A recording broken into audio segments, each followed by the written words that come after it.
here as I present today, but I am way farther than 6 feet apart from everybody. So, good morning and welcome to Nutrition 101. Thank you to Ultimate Health, Dr. Reed and Dr. Kat, for allowing us to use their space to kind of talk about nutrition today. Hopefully we are going to save this. I know some of the slides might be a little bit difficult to see on Facebook Live. If that is the case, we might redo this and I might just do the presentation with the slides directly on the page. But for today, hopefully you'll get the information that you need. So, spring forward into some nutrition. And we've also had some fun technical difficulties, so I'm actually going to be using my mouse on my skirt. This is going to be happening today. So my name is Ginger Wessel. I am the owner and operator of InnerG LLC, which is a nutrition and fitness consulting firm made up of me. It's very exciting. I've been in business for the fitness industry for about 13 years, a little bit more than that, but 13 years professionally. And so that's me. I have a precision nutrition certification. I'm ACE certified personal trainer, weight management coach, fitness and nutrition specialist, and I'm also a NASM corrective exercise specialist. So I've got a few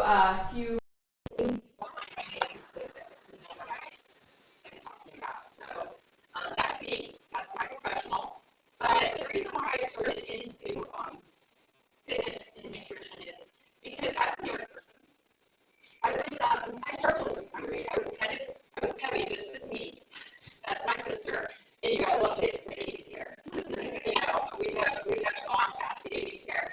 But I had struggled with my weight since I was a little girl. And growing up with food and having a very thin family, and I was the one who in high school decided to blow it up to the point where I couldn't fit into my clothes. I was wearing my dad's clothes. So I really struggled. I was sneaking food into bed. I was eating cookies. It just became a very, very bad time in my life. And I was somewhat out of control. So then I decided to gain some control somewhere in my late 20s, and I became anorexic.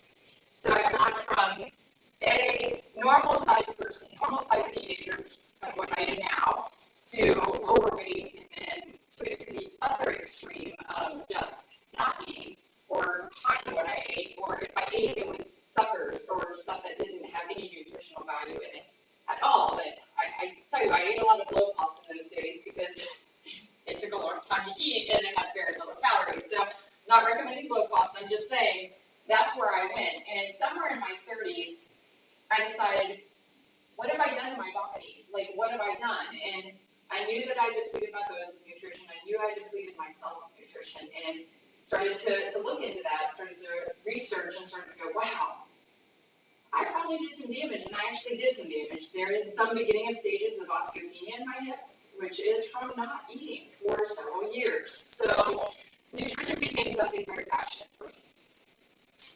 So that brings us to what we're going to talk about today. We are going to talk a little bit about basic nutrition 101, calories, macros.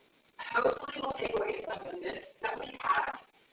There's too much information out there, and we're going to hopefully get a little bit of that in today. How much should I really eat? Get that question all the time. I think Dr. Reed gets that question, Dr. Kat gets that question all the time, and that's kind of why we're here, because they're getting questions all the time from their patients, and this is what we do for a living, so this is what I tell people, but how much should I really eat? What should I eat?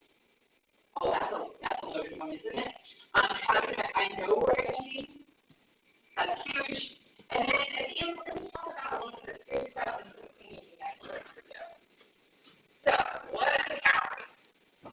Wow, a calorie has about 1,000 different ways that it explains itself. When they do a calorie, when they test a calorie, they take the food, they put it into this completely isolated vacuum thing, and they burn it, and they look at the oxidation of the food, and they try to put that to a calorie. Because when we eat food, our food oxidizes the food, and it burns it, and that's what a calorie is. But for today's lesson, we're just going to look at calories equal energy. When we put a food, a calorie in our body, that gives us energy to live, move, and hopefully do a lot of fun things with our families and friends. There's 4 ways in which our There's three macros. Everybody talks about macro diet, all that kind of stuff.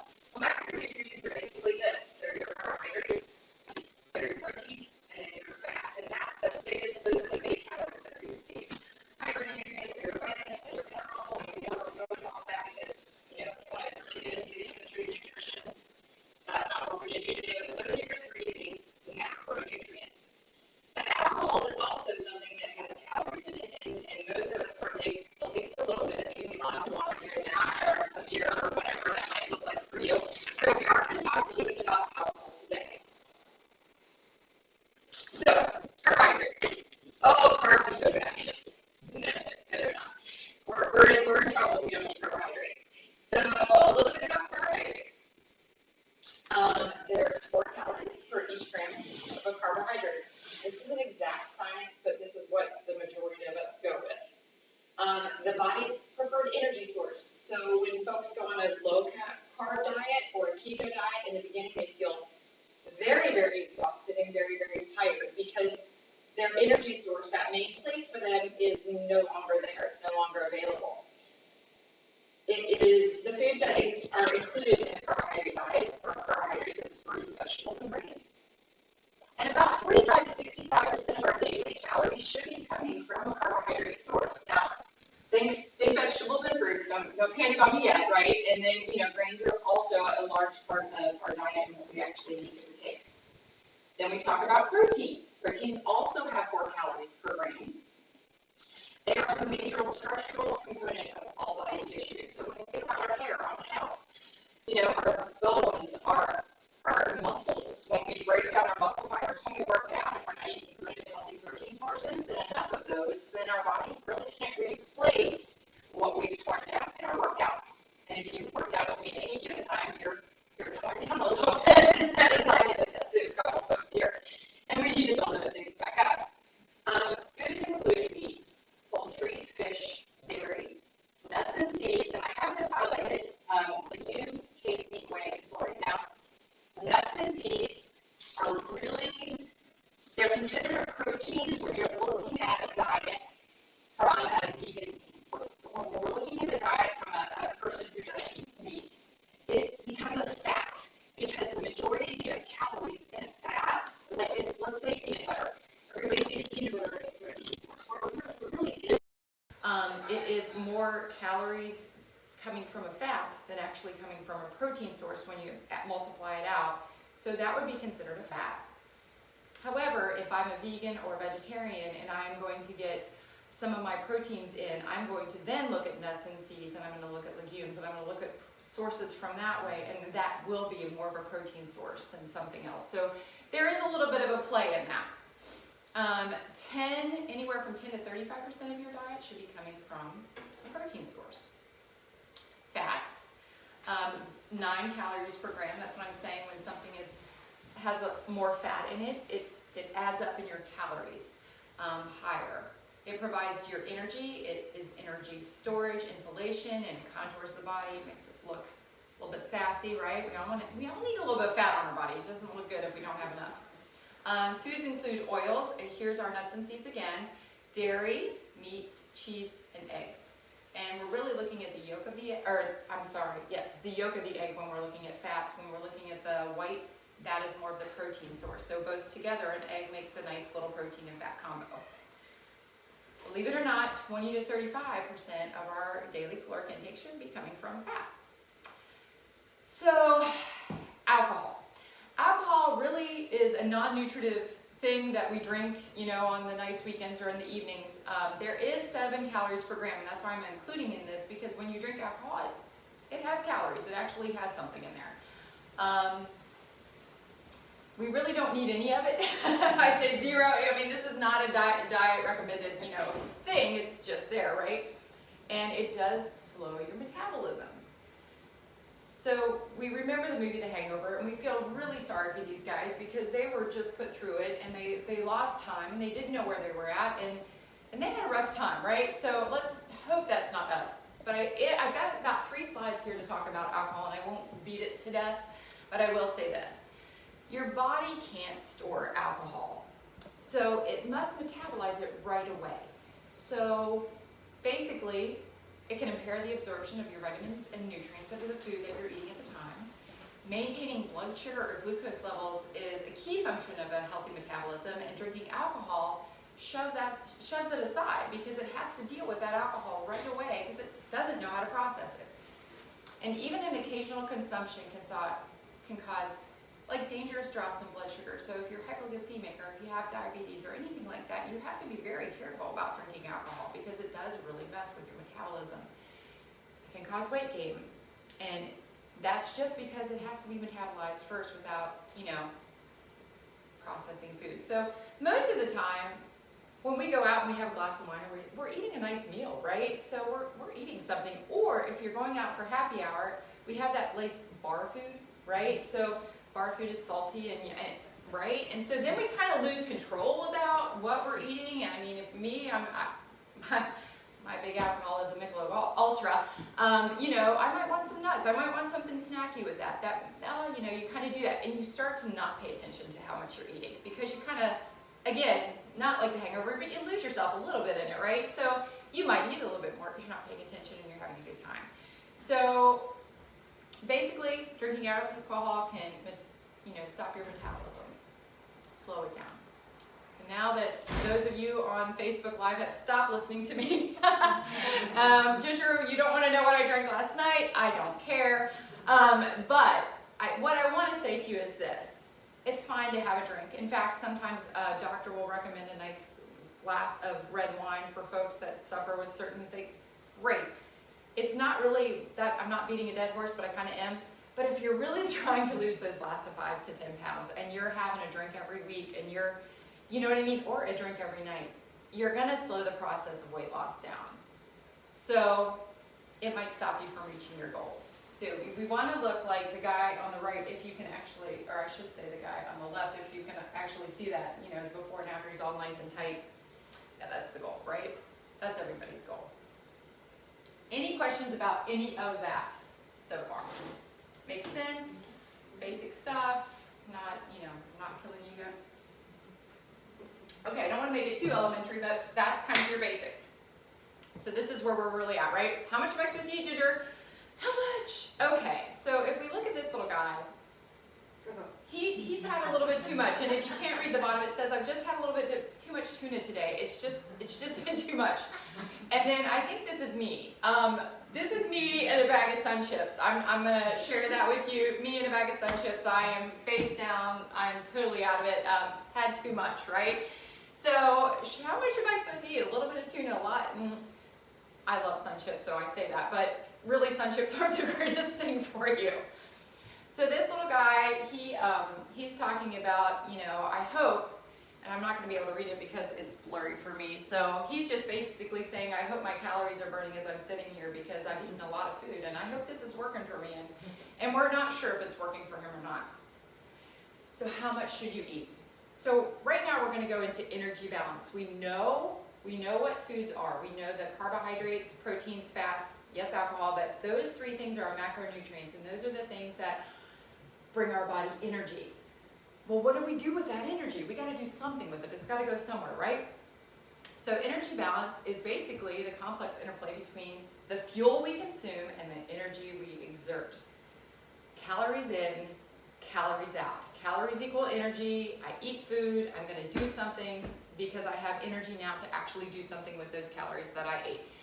How many of you have gone all day without eating? Ever? I have.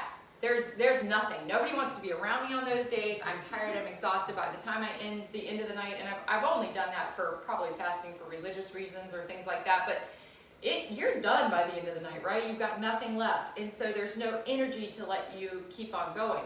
However, I will say this. If you don't experience hunger, it's good to kind of make yourself hungry for a while. So not eating until you actually experience hunger. Just a thought there. But as little as 2 to 10% of what we actually consume is actually eliminated out of our body, and the rest is actually oxidized for nutrition. So we get rid of a little bit of that. That's when we go to the restroom, it's gone. But the rest of that is something, our body does something with that. That's the energy it needs. So So we're going to talk about 3 different things today when we're talking about energy balance. First one is resting energy expenditure, or REE. So this is how we burn calories. We know where we get calories, now let's see how we burn them. It is the non-exercise energy that the body uses to survive. It represents, you guys, 2/3 of what our body needs, okay? The brain, heart, kidneys, and liver demand the most significant amount of energy for our body. So you would think that the workout that you did is going to burn the most calories that you have going on in your body. No, it's not. The resting energy expenditure is the most calories that burn in your body. And we'll talk about that. It'll make sense soon. The second one is the thermic effect of food, which is TEF, which basically, if we chew food, digest food, guess what? Our body actually burns calories when we digest food, which is actually really super cool. Proteins take the most energy to burn. So when we chew our nice healthy meats, our healthy lean meats, or if you're vegan, if you're choosing those protein sources that are, you know, a good mixture of a protein, a bean, a seed, a nut, those types of things in your diet, actually your body takes energy to absorb that and digest it. So it's super cool, right? When we drink a protein shake, it's not so much that way because the protein is already broken down into its smallest form, so it goes right into the system. But when we chew our food, guess what? Next is carbohydrates. That takes the next amount of energy, and last is fats. Isn't that sad? It has the most calories in it, but it takes a lot longer. It's like, I just slow, I move it, you know, it's like that sexy. Yeah, so that's fats, love that. And then finally, your energy balance is your activity energy expenditure, and this is the one we can kind of control the most because this is our activity, right? It fuels the body, fuel that the body uses for our exercise and just our lifestyle. If I'm a 90-year-old woman sitting down watching my shows all day long, I'm not really going to need a lot of extra calories and energy, right? But if I'm a 15-year-old boy who is in sports, he's going to need about 4,000 to 5,000 calories of energy during the day to get through his day and to be able to perform his sports and to develop, right, as a young man. So the spectrum is wide. So you even find a nervous person. So I see one of our folks in here is kind of just, she's shaking her leg. So you might actually be burning a little bit more calories because you might be having some nervous energy, and that's called NEAT. And so the more we kind of move around and that kind of stuff, the more we burn. And that's just like, I don't know. I've sat with people who are just jittery like this, you know, and they're burning more energy than the rest of us. So it's kind of an interesting thing. So activity, energy expenditure, that's what we can control. So being a personal trainer, that's, you know, God bless, that's my job, right? So we've got 3 things. Resting, energy expenditure, thermic effect of food, and active energy expenditure. Try to say those things fast. So we got calories, energy, and this is how we burn them and use them. So we still haven't answered the question how much we're supposed to eat. So let's figure that out. Basal metabolic rate. So we know basal metabolic rate. We hear the doctors tell us about BMI, meaning, you know, I'm obese. We're not talking about BMI. We're talking about basal metabolic rate, which is the amount of energy our body consumes or needs to do 2 things. Resting energy expenditure and thermic effect of food, right? Basically, it's the amount of calories a person needs to consume to just sit on the couch all day. So if you just sat in these chairs all day long, ate some goldfish, and then sat, and your body was, you know, digesting that, this is the majority of the amount of calories that you need per day. So let's think about this. Let's use an example. A 40-year-old woman is about 5'5" tall and weighs about 150 pounds. This is your average American woman, right? Same height, about that weight. I won't go through all of the formula. I have that listed there just to show you, but her basal metabolic rate is 1,452 calories. So she needs 1,452 calories to just sit and digest her food. That's the minimum for her, right, to maintain her weight. But let's look at her activity level, because most of us don't just sit around all day, right? We hope we don't. So we take into account, let's just say she is a light exercise person. She's a light exercise person. She works out 1 to 3 days a week, and then she kind of has an office job, or she's just kind of doing that kind of thing. With that, she needs almost 2,000 calories a day to maintain her weight. Now, how many times have we been told that we need to eat 1,200 calories or less to lose weight? I mean, we've all been told that. We've all been like, or I just had a client recently who was put on, somebody put her on a diet plan that just put her macros, and all they did was tell her what amount of grams that she was supposed to eat per macro, and she was eating 900 calories a day. Eventually, and this is a woman who is a very, very, and I say her job is so active, it puts most people to shame. It's ridiculous. So now she's wondering why her body is storing fat. She's not releasing any, well, because she's not eating enough, and her body is going, holy cow, she's going to starve, I'm going to store fat, and that's going to be the thing I hold on to. So we have to kind of think about, holy crap, maybe that's not appropriate to say, holy cow, I'm a 40-year-old woman who's 5 foot 5 inches tall, and I weigh 150 pounds, and just to maintain my weight, I need to eat about 2,000 calories a day. And I'm working out 1 to 3 days a week. So I think sometimes we get confused in our world of calories and what should I eat and all this other stuff, because a lot of times we don't eat enough. A lot of times we overeat, but a lot of times we don't eat enough. So the one weekend meal that you have, maybe with the wings and the pizza and all, that might kill a diet that you've done the whole week, but just saying, in an average, that's what she should be doing. But what if she wants to lose 5 pounds? What if she's not happy at 150? What if she wants to be 145 and she's just thinking, no, that's kind of where I want to be, that's where I'm comfortable. Well, we can go there, right? So we know, based on what we talked about, she needs about 2,000 calories a day. Technically, 3,500 calories equals a pound. So if she wants to lose about a pound a week, she needs to kind of create a deficit of 500 calories a day. So on an average, she could eat about 1,500 calories a day and plan on losing a little bit of weight. But she doesn't even have to take out 500 calories of her diet. She could take out 250 calories of her diet and be a little bit more active, add a couple days more of exercise in a week. So we don't go so dramatic when we start to try to lose weight. We kind of find smaller ways to kind of be healthier, do it the smart way, and lose weight that's actually going to last if our goal is to lose weight. What's the minimum amount of calories we should eat? Women, believe it or not, 1,200 calories is the minimum that you should eat. And this is based off a lot of scientific research where if I'm going to get all the macronutrients and micronutrients that I need to survive a day and be healthy, and I'm not talking about eating bad food, I'm talking about eating good, healthy foods for us. 1,200 calories, 12,000, that would be great. Okay, let's go. 1,200 calories would be a minimum, okay? And you can drop some weight eating 1,200 calories, trust me.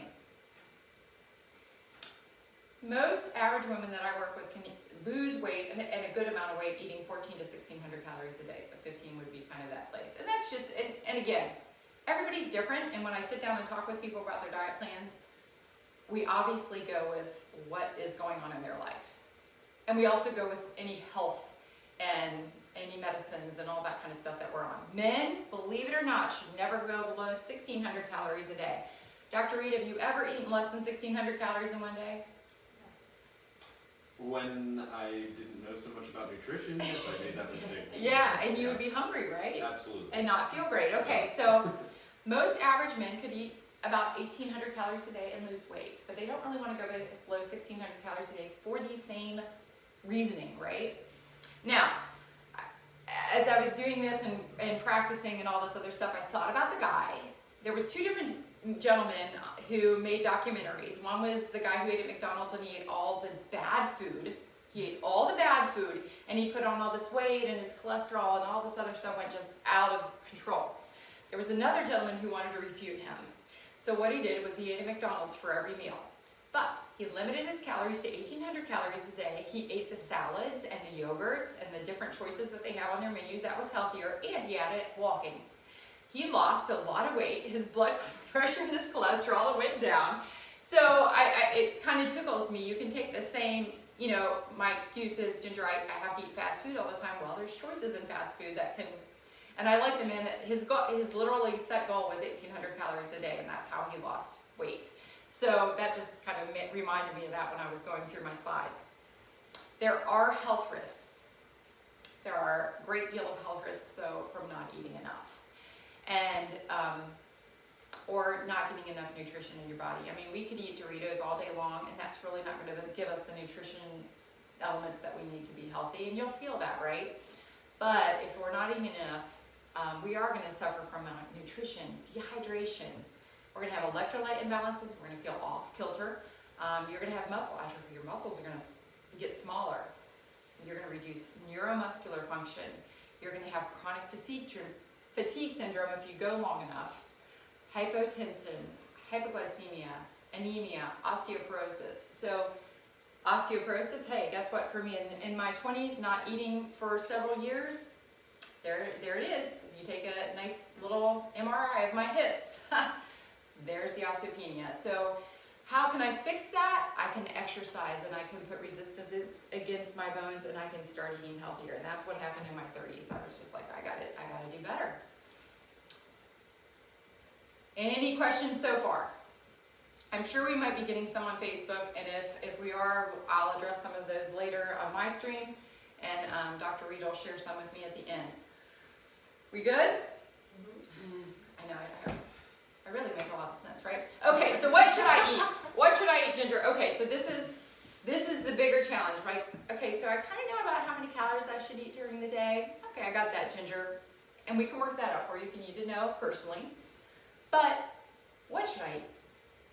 Well, my biggest thing is, as I've done this for a long time, is mix up your macros. Mix up your macronutrients, proteins, carbs, and fats, right? That's our sources. I know that sounds really simple, right?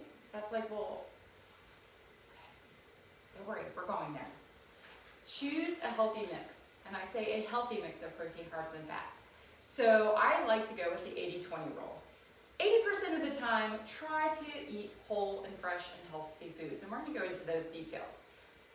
20% of the time, that's when you have your glass of wine, maybe out with your friends and family. That's maybe when you go to the restaurant, maybe get the nachos. I mean, we have to live lives. We have kids. We do things. We're always running. We know that there's a reality to our lives, but 80-20, but let's talk about those yummier, healthier choices. This is what you do. You're looking for non-processed foods, lean meats, vegetables, fruits, and healthy grains.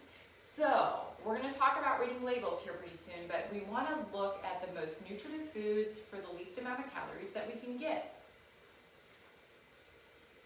Avoid foods high in sugar, and I'm not talking about fruit. So one of the things I posted on my Facebook page was I've gone over 200 days without eating sugar. And I'm not talking about fruit. I eat a lot of fruit. I eat a lot of whole fruit, not dried fruit, not blended fruit, not in smoothies, but whole fruit. And I mean, I might eat, it would probably shock you, maybe 4 to 5 cups of fruit a day sometimes. So I eat a lot of nice fruits. I choose berries because they tend to be less in sugar, and that's kind of where I'm going at right now with my personal goals. But I'm not against having a banana that is a little bit more sugar in it, especially if I'm going to go work out. I might need a little bit more of that sugar energy, but it's whole sugar. It's real. It's good for you. God made it. It came off the tree. There it is. So that's what we look for. So anything that is natural, like potatoes, a white potato. Guys, we can eat white potatoes. It came out of the ground. That's how it came. Our bodies know how to process it. It knows how to deal with that. When we look at the processed potato chips that have all kinds of fun things on them, that's not what we're talking about. But we can make our own potato chips in our ovens, and now we have air fryers and everything else. Go to town because they're not bad for you. In fact, my new little treat for myself is to buy plain French fries that don't have any, look at the labels. We're going to talk about that. But put them in my air fryer. 3 ounces is 100 calories. And I put a little bit of seasoning on those, and I feel like I'm in heaven. I feel like I'm doing something wrong, and I'm not, because it's just like there's a little bit of oils added to those, so that's my, guess what, a carb and a fat. Drink enough water. So start with your body weight, divide that by 2, and that's how many ounces that you should be drinking a day at the least. So a 150-pound woman, she needs about 78 ounces of water minimally a day. right? 78 ounces, so this is one of my little drinking containers that I use all the time. It's 36 ounces, so you see how big that guy is? So that's a lot of water. If you are working out, if you are outside working in the sun, if you are sweating, if you have a job where you're very active, you need to drink more than that. So that half is kind of like that little starting point. So if I have a client who drinks 1 16-ounce or 1 8-ounce glass of water a day, and that's very difficult for them, we just look at trying to get to the minimum of half their body weight in ounces. How do I know what I'm eating? Well, we read the labels. The first 3 ingredients listed in the label is the majority of the food in that container, right? So it's the first 3 ingredients. So if sugar is listed in those first 3 ingredients, you know that sugar is going to make up the most of that food. So I have a couple things here. So we have Jif. How many of you eat Jif, right? So the second ingredient, and I can't see very well because we have it dark in here, but the second ingredient in Jif is sugar. So we got lovely nuts and then sugar. So that's why Jif tastes so good. But the better choice would be to find any nut butter, cashew butter, almond butter, sunflower butter is really good, peanut butter, and the one ingredient should say peanuts. Sometimes it may have nuts and some hydrogenated oils. Some of them do have added a little bit of oil. Those are the peanut butters that you actually have to stir and store in your fridge. That's the kind of nut butter you need to be eating to stay away from sugar and to stay away from processed foods. So, does it taste good? It tastes amazing. So my recommendation is Crazy Richard's. You can get it at ShopRite, anywhere. That is my favorite Crazy Richard's peanut butter, nut butter. They have almond butter. It is so good. It makes me happy. Peanut butter is my favorite food. Everybody that knows me well knows that. Making sure you take into account the serving size and the amount of servings per package. That is a huge, huge mistake that we start to make in the beginning of eating. So we got the little crackers. This is club crackers.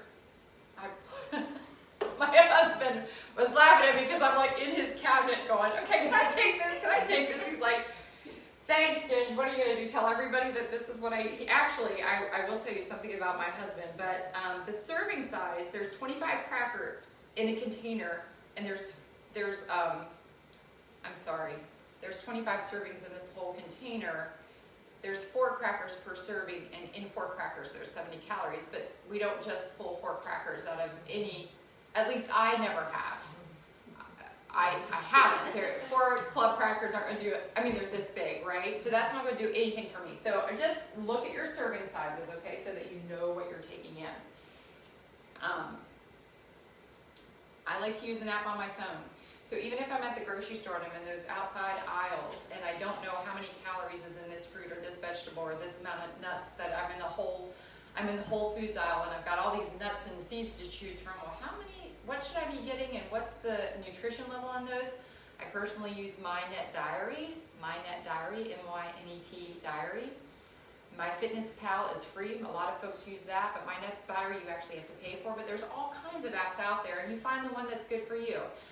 The other reason I like MyNet Diary is because it has it has more information for folks with diabetes, and it shows some different things that not all other apps show. So it costs a little bit of money, but it's worth it, and it really helps. Also, if you're out in a restaurant, MyNet Diary has such a large amount of food in their database that you can just start typing in, and there it pulls it up and it shows you exactly what's in it. In fact, one of my clients and I were looking at Panera Bread Company. We were looking at a salad the other day, and we realized, oh, it was a D on the, but it was good in the caloric range. We figured that the D was coming from the sauce because everything else in it was really good and healthy. So it's just, it categorizes your food. It gives you a grade, makes you feel good about yourself or not. But it also gives you an idea of what to eat when you're out. Like, I can make this choice and this is good and this is part of my diet plan and I feel good about it. Because we do travel and we go places. The best advice I can ever give you, though, is to find the food with the least amount of ingredients as possible. So when you buy your frozen broccoli and and you turn it around, it just should say broccoli. And when you fry your frozen berries and frozen fruits, it should say no sugar added. It just should say that one thing. So look at what you're buying and know what you're eating. In all of that, we're going to also talk about reading the labels a little bit. So I brought 2 different rices. I brought brown rice. I like white rice. I like jasmine rice. I like brown rice. I like rice. I add it to my food.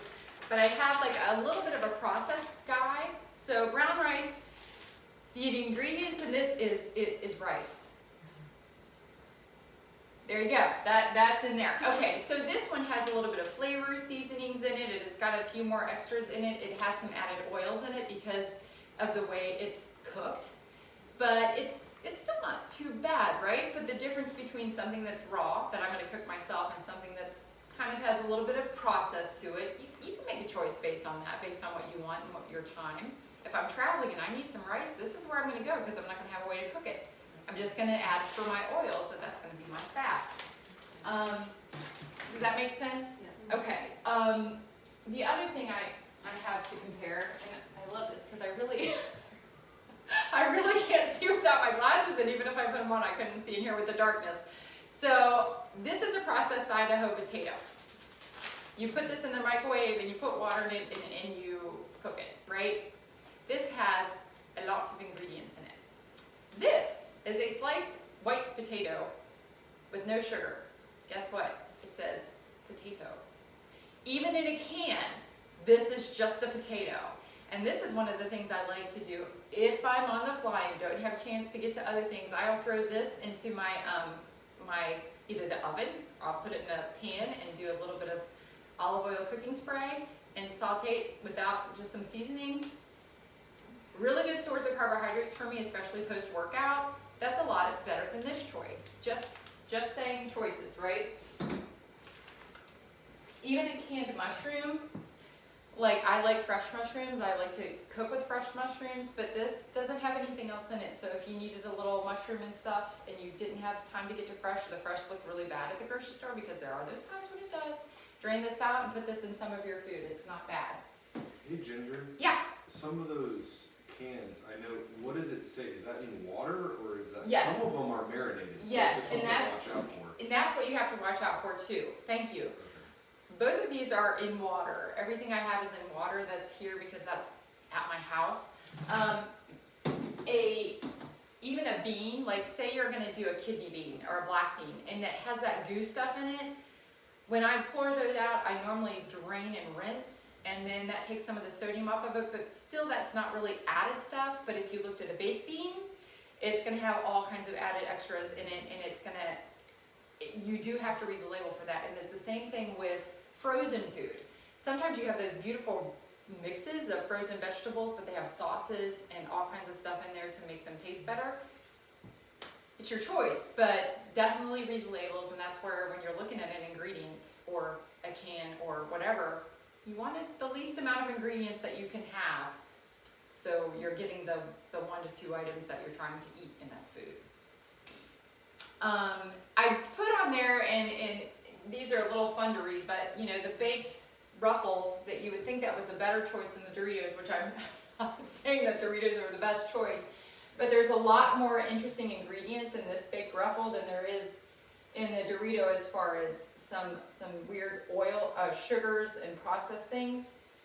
The Dorito actually doesn't have any sugars in it, which surprised me. But when you're mandarin oranges, some of them, as Dr. Reed was indicating, some of them are in a light sauce, which actually has extra sugar in them. You would want them in water, okay? Unless you really want some extra sugar, and then you go for it. I'm just helping you out there. So read your labels. Some of the reality of labels, and I won't handle this much further, but when we look at a soda, and I don't know how y'all are looking at it on the screen, but if you have a little can of soda, that's how much sugar is in that little can. And our 16 ouncer, which is what most of us drink from anymore, I mean, that's how much sugar we're taking in. And then, so it's kind of a little bit scary that you've got carbonated water, and then the next item is actually sugar. And then you have your caffeine and flavors, right? And then ketchup. Now the reason why I put ketchup on here is because this has kind of been a recent discovery for me, which is very sad, and I got really sad, but I like French fries, obviously, right? We've talked about that. So when I'm at a restaurant, I'm like, you'll see me with my French fries and my salad. Or my French fries and some sort of soup that I'm into. But French fries are my treat. And I was eating French fries with so much ketchup, like it was more ketchup than fry. And I knew that it had a lot of calories, so I was dialing that into my app, my diary app, and I'm like, yeah, that's not too bad. And then I realized that it's basically sugar. So you got this beautiful tomato that's processed down, and then they just load it with sugar. That's why ketchup's so good. It's so beautiful. It's such a happy place for me. So I'll have a moment for the ketchup. They do have sugar-free varieties now, but it just made me really sad that how much sugar is in ketchup. And we really don't think about that when we're feeding our kids ketchup, right? They're eating the sugar too. So we got to think about what we're feeding our kids as well. So, any questions about that before I move into food prep or anything? Condiments is such a huge thing. Condiments. I'm like, I recently switched. I mean, I'm a huge mustard fan anyway, but yeah. Just as a thing that I found, if you're trying to, look where you can reduce some calories and not miss some things. Mustard is a good dipping thing that people overlook sometimes. Mustard is my favorite. Yeah. Mustard, and I like a jalapeno mustard because I like my mustard with a little spice. Mustard is great, and there's also non-calorie or lower calorie dressings and sugar-free dressings. So let's talk a little bit about salad. Thank you. We've got these great salads that are so beautiful, and then we put the dressing on them. The dressing, so if we think about in general, when we think about fats, so typically about a tablespoon of a fat source, an oil, a dressing, is about 120 calories per tablespoon, and I don't know about y'all, but that doesn't cover much of my salad, right? So we have to think about that. Now I found some really good dressings that Maple Farms, like anytime you're doing an apple, like a vinaigrette, and maybe a little bit of oil on your own, and you're mixing that up and putting nice seasonings, and Mrs. Dash is a great seasoning because it doesn't have added sodium if you're watching your blood pressure. Those you can mix up yourself and put them on your salad and taste really yummy. One of my other favorites, talking about mustard, is to take an apple cider vinegar and a little bit of mustard and mix that up and put it on a salad, and it has this really neat taste. Even if you take a turkey bacon and another meat and a romaine, it is really good. So even a mustard can make a little bit of a dressing, a little bit of a vinaigrette taste really good, and you're not buying the honey mustard, which honey, sugar, you're right? Okay. So there's always fun ways, and Dr. Reed and I, in one of our videos that we had presented somewhere on Facebook prior to all this, is we talked about, I like to find ways to make what you love, that might not be the greatest thing, taste really good. And find ways to make it healthy, and that you can, like, you don't feel like you're deprived all the time, because nobody wants to feel like they're deprived all the time. So food prepping for me is, just to recap a little bit, we know what calories are, our macronutrients, right? Our proteins, carbs, and fats. We know that our body needs energy, and it needs calories to live and to burn it. And we kind of got an idea of how many calories it might look like for some of us. We also know that we need to eat our healthier choices so that energy is coming from a good place and not a bad place. And Dr. Reed and I used the scenario is, obviously I'm kind of like a chip person, so a bag of Doritos, like a nice size, not the family bag, but the bag of Doritos is about 1,500 calories. And if I wanted to lose weight as a 48-year-old woman who weighs about 145 pounds, I could eat a bag of Doritos every day and lose some weight because I'm only eating 1,500 calories a day.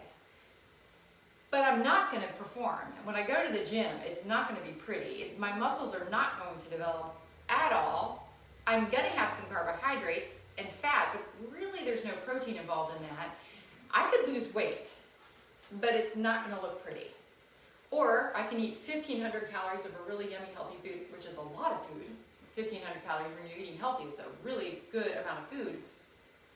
Guess what? I'll look good. My muscles will develop. My skin won't look like I'm about ready to, whatever, when we eat. So you're feeding a Ferrari, or you're gonna feed a You know, I'm going to put that premium, the best gas in my car that I can possibly put on a majority of occasions. Then I'm going to put the worst. So that's kind of where we're at. So when we look at food prepping and how to make things yummy, oh, I did that really fast. Did you guys see that? I scrolled. Okay, sorry about that, folks. So a Sunday, this is what a Sunday looks like for me. Prior to COVID happening, this is what a Sunday looked for me. Now that I own my own business, sometimes this kind of happens in the middle of the week or depends on where I'm at. Thank you, COVID, but it's kind of what it looks like for me. And I hope this isn't so blurry for you, but this is a mixture of my favorite vegetables, which is peppers, mushrooms, and green beans. And I like to saute those up. I make a huge pan of them. And this is fresh, and this is frozen. So if I can't get to the fresh, or my peppers and my mushrooms aren't looking so great in the grocery store, and those green beans look a little greasy, I'm going to go ahead and get the frozen, and I'm going to saute those up the same way. The pan that I make them in is about this big. I put half of them in the freezer, put half of them in the fridge. When I finish up the half that's in the fridge, I pull out from the freezer and finish that up for the rest of my week. Because I'll eat about 6 to 8 ounces of that in my lunch.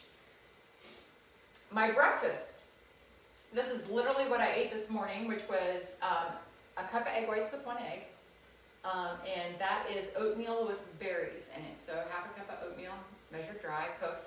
And I throw frozen berries in it. So I prep 5 days out of my week. I throw those in the fridge, and every morning I warm up my eggs and I eat my oatmeal, and the frozen berries have melted and they go into my oatmeal. It tastes amazing. Here we go. Flip. Look, I can't find my mouse now. There we go. And then this is dinner.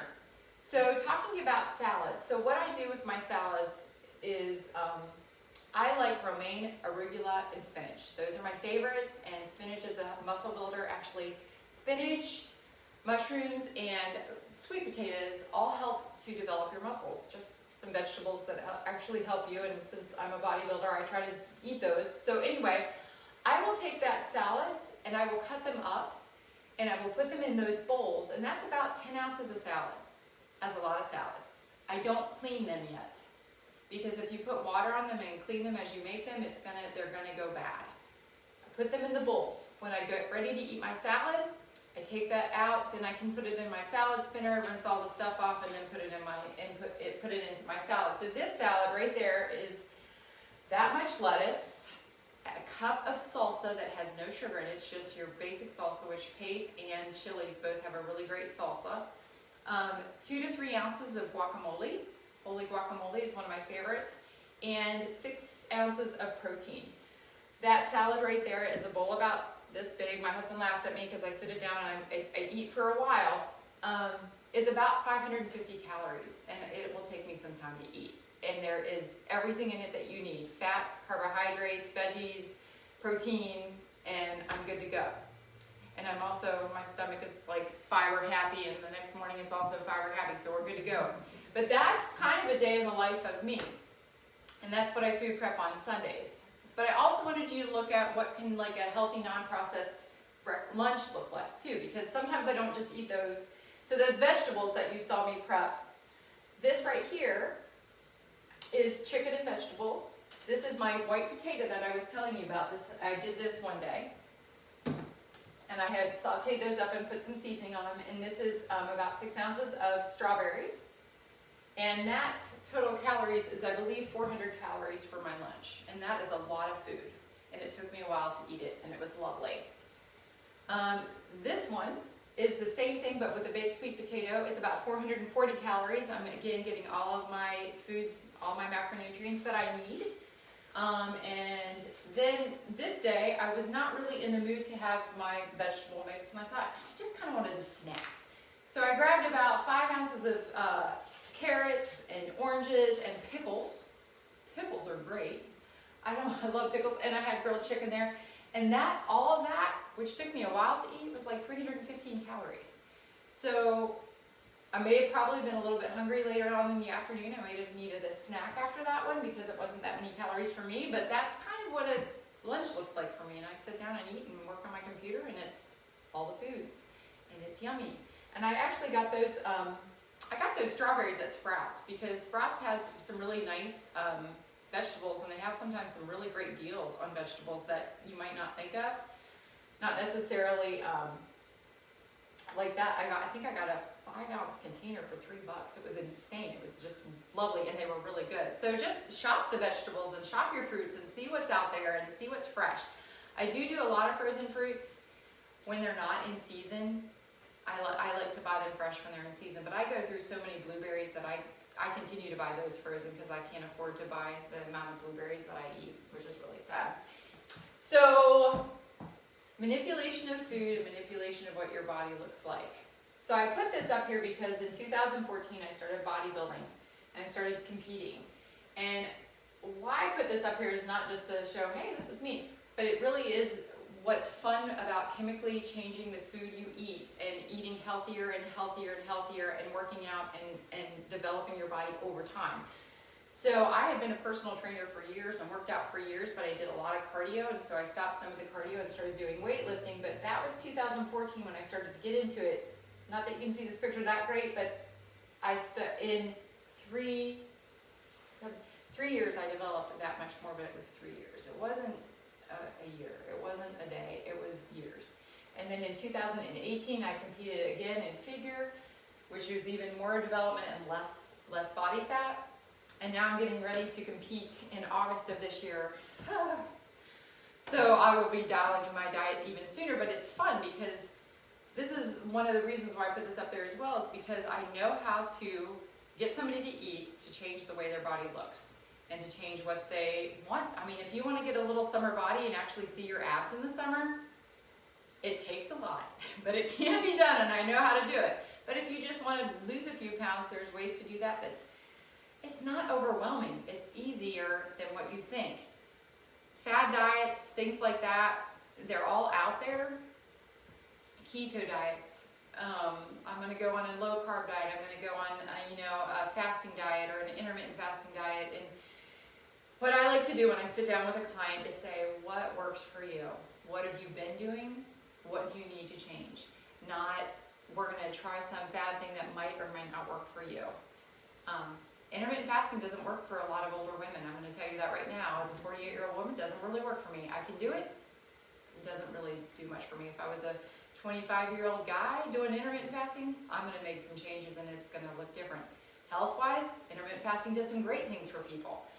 But it's just, everybody's an individual when it comes to your diet. So, hopefully what we got out of today is some basic nutrition, how much you should eat, what you should eat, and how do you know what you're eating. A little bit of food prep, a little bit of clean eating ideas. Do you have any questions? Do we have any questions online? I got nothing on this feed, and I'm so sorry, but we should have gotten you on the Wi-Fi here because that. Oh, it stopped. I made sure to record it so you still have at least. We just didn't catch it, and I got a circle of death. So. Oh, okay. It should record. It should For record. We'll have the whole. And we can We'll have send the it to whole. you. Oh, okay. So Yeah. no problem. So No. if you've missed me on my page, we'll upload it to my page. Yeah.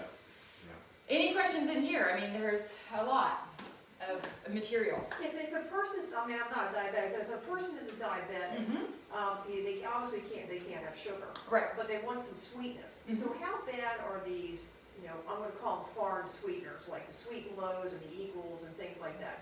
How bad is that? Stevia and Truvia would be the choice if they needed something that was, a non-sweetener. Okay. And you're right, fruit does do different things to a diabetic than it does to somebody like me that processes it a little bit differently with Right. insulin. But I would more highly recommend, if they needed something sweet, a low glycemic, I hate to say low glycemic because that's not really appropriate, but a berry, and that type of fruit for sweetness, then I would an unreal sweetener. So what unreal sweeteners do technically in our bodies, even diet sodas and things like that, it actually makes us crave sugar even more. Right. So then you're kind of giving somebody a catch-22, a diabetic or not. Like here's something that's supposed to bring calories and sweetness and sugar into your body, but it doesn't. And then our body actually calls for it because it's like, where is it at? I want it. Right. If that makes any sense at all. All right. Well, my dad, when he was with us, my dad, was a diabetic, Mhm. and so he he watched his intake Yes. of food, and it made a tremendous difference. And I was watching him how, he would watch his serving size. Yeah. He would have fruit, but he would just keep it to like maybe 1 or 2 servings a day. Yeah. And anything more than that would really trigger with his numbers and things like that. But, he was, I think, in his best life when he went on that diet, that how diabetics have to eat. Yes. So, I watched that because, hey, that's part of my family history. Right. So, I'm on the radar for that. I'm not a diabetic, but it's always in the back of my mind that whatever my mother and father and my grandparents were having in their lifetime with their health, that's in the DNA. I need to be on the just on the lookout, just watching, and don't do what they did to get to that point. So, The other thing to recommend, really, and when we think about sugar intake, our healthy foods and our whole foods really don't contribute as much to a diabetic problem than it does the processed crackers and cookies and cakes and those types of things. Right. So for somebody who would be diabetic or even pre-diabetic, I would say maybe avoid the white potato, but eat the sweet potato. Eat 4 ounces. Okay. If you're going to have something like that, avoid the banana. Have some berries or a green apple. So there's plenty of things that have less sugar in them that's going to not spike the blood sugar. When I give folks, when people work with me with their nutrition plan, I provide them with a grocery guide. And I provide them with low glycemic grains, and we talk about which fruits have less sugar. I mean, a watermelon tastes great, but it's very high in sugar. So, like a watermelon, that's where I would dial in for a diabetic. I would really watch, looking at what's higher and what's going to absorb faster. The other thing when we look at eating food is if we eat a mix of food at a time, it does change the digestion and the process of how that food goes in. So if I had a fruit and I'm just eating a plain fruit, that's going to process even a little bit faster, even if I'm chewing it with the fiber that's in the fruit, than if I had a fruit, a fat, some nuts and seeds, or maybe some nut butter. And then, that's going to slow down that process, and it's going to make that sugar not as, I hate to say as sweet, but it's going to absorb differently in our bodies when we combine it with a fat or a protein. Okay. So a combination of those foods does take down the sugar levels and slows down the process of digestion. Okay. Does that make sense? Yeah, and that makes you feel fuller longer. Okay. And it does something chemically in the body when you are eating a berry with a nut, as opposed to a plain berry. Because your body just has to do something a little bit different to mix that in there. What about if you have problems with certain textures of food? Yes, I have a lot of people that have problems with certain textures of foods, and they hate, a lot of people I know hate eating oatmeal because it's oatmeal, eggs.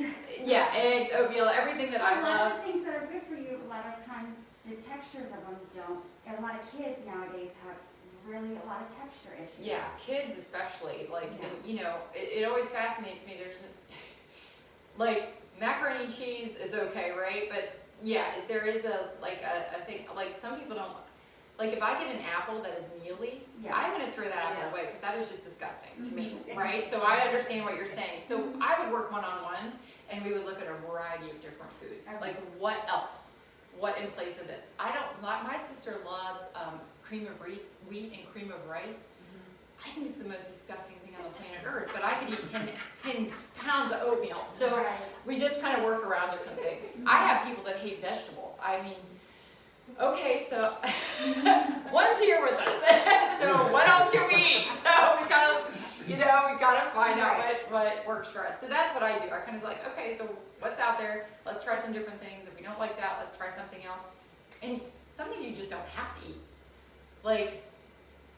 Bodybuilders, fish.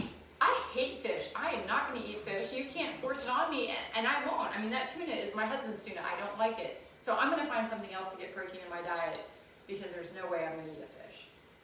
Now, I'm not talking about crab cakes. I mean, but, right? So that's what I like to do with somebody is we sit down and say, what do you hate? What do you love? Let's find something that tastes good, right? A lot of people, and there's even people that are allergic to eggs. So I even have a client who has a food allergy to eggs. So what do you get for protein for breakfast? Well, let's find something else. And that's where what's beautiful is there are other beautiful foods that are, you know, a vegan is a very healthy person, and they're not eating any, you know, eggs, some of them, you know, lacto-ovo, depending on what they're at, but they're still getting lovely nutrition, and they're still getting good food for their body. So there's ways around all that. Anything else? All right. Well, Ultimate Health, Dr. Reed, Dr. Kat, thank you for your space and time. Yeah, and Dr. Reed, why don't you come up here? No. Oh, my mask's somewhere. Oh, you're okay. Well, I just want to thank you everyone for tuning in. And by the way, I'm Dr. Reed, by the way. I didn't even introduce myself. And that's my wife, Catherine, back there hiding. I've been punching keys behind the scenes over here, but I forgot which camera to look at. Look at you. Yeah. So, well, I just wanted to share a little bit because just where I started out with nutrition, I was a wrestler. So I used to think, and here's where I started off with nutrition. I used to think that how much the food weighed mattered. Like, so I'd be like, peanut butter jelly sandwich or this pack of rice cakes. I would step on the scale with the food and be like, all right, cool, okay, I can eat this whole pack. So but I've come a long way, and as I learned more, that's when I started to see the improvement. So it can be overwhelming, and it is for a lot of people, and it's a touchy subject for some people too. We're talking about our bodies and what we're eating, and there's so much uniqueness to your particular situations, so that goes into it too. But big picture and getting educated, it's set some goals. When we can have another hour on goal setting. Oh, God. Yeah. Set some goals, backtrack and do a little bit of math. You only have to do that hard part a couple of times, and then use the strategies that work for you. And I want to flip that. It can be so confusing for a lot of people. It's, do I intermittent fast? Do I, like you were saying, is it keto, paleo? Look, there's so many options. Do I completely abstain from certain foods, or do I have a cheat day? Or there's so many different strategies, and I want to flip that. That's a good thing. That can be overwhelming for some people, but flip that. That means you have a lot of options, and a ton of them work. So you can go into this with as much detail or rigidness as you feel will work for you.